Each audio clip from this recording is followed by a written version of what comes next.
falando no momento que a senhora está falando do caroço do açaí, né? O descarte do caroço de açaí. Sim, o caroço de açaí, que se a gente não cuidar pode virar um problema, mas também ele pode ser uma solução, ele pode ser usado para biojoia, ele pode ser relacionadas com isso, para trabalhar, para virar um adubo, para se utilizar a semente para as biojoias. Entendi. A gente tem ouvido, a gente sempre, uma das coisas mais interessantes que a gente sempre ouve falar desses projetos, nessa cadeia produtiva que o meio ambiente pode sugerir, o artesanato, sem sombra de dúvida, é um dos que se destacam mais, né?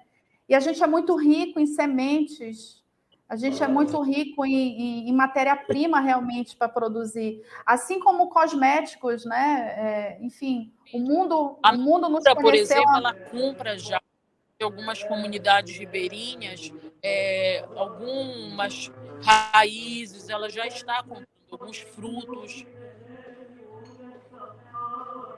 Sim, pois é. E a andiroba, eu me lembro que há um tempo atrás, a gente sempre entorta assim, né, a boca para a andiroba, ninguém gostava muito, a gente parece que foi esquecendo, precisou vir algumas indústrias de fora beneficiar esse produto, né?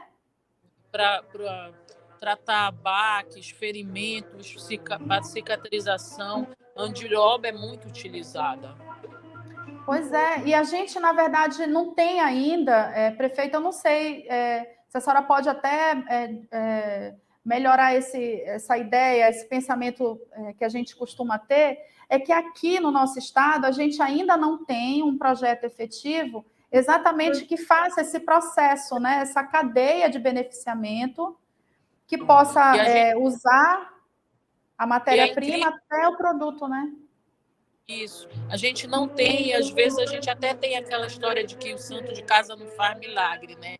De não valorizar as nossas riquezas, a nossa cultura, não só a andiroba, mas se a gente pensar, por exemplo, as plantas medicinais.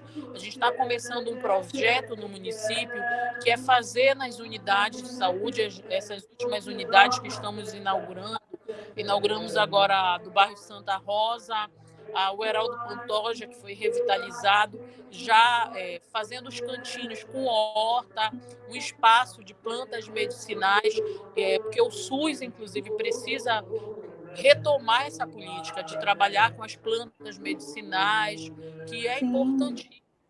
Né? Eu fui criada em Abaetetuba. Minha mãe, minhas avós utilizavam muito essas plantas, os chás, e eu acho que a gente precisa retomar isso.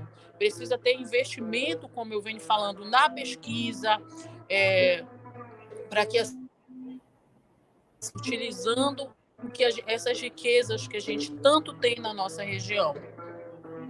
É verdade. A minha família é do Marajó, por exemplo, de Ponta de Pedras. A minha avó extraía o óleo da andiroba em casa, por exemplo. Eu me lembro bem, caseiro, né? Mas ela extraía o óleo de andiroba em casa. Isso era muito comum e a gente, com o tempo, foi perdendo. No entanto, a indústria reacendeu, né, esse processo. E talvez o que esteja faltando para a gente nesse momento é essa estrutura dessa cadeia de beneficiamento dos produtos, de matéria-prima, de um monte de substâncias, de ervas medicinais, né, plantas medicinais. Eu lembro que recentemente, por exemplo, ninguém conhecia o açaí, né? Sim. E hoje o açaí está no mundo. É o ouro da Amazônia, né? A gente pode dizer isso. O cupuaçu, né? A mesma coisa. Eu acho que uma das coisas que falta no Pará, a gente ainda precisa, porque ele é uma indústria limpa, né? Que mais sustentável se houver um investimento no turismo ecológico, no turismo religioso, enfim. E o Pará tem muito ainda para crescer. Eu acho que é um caminho, isso foi uma das coisas que eu pontuei, é um caminho para a gente preservar a nossa região, mas precisa de investimento, porque para você atrair o turista, você também precisa ter infraestrutura, que aí inclui do saneamento, a questão de hospitais, porque hoje a gente tem dificuldade de dar conta da nossa própria população, né, com vagas no SUS. Então, para que você possa também estimular a vinda de turista, você precisa ter essa infraestrutura.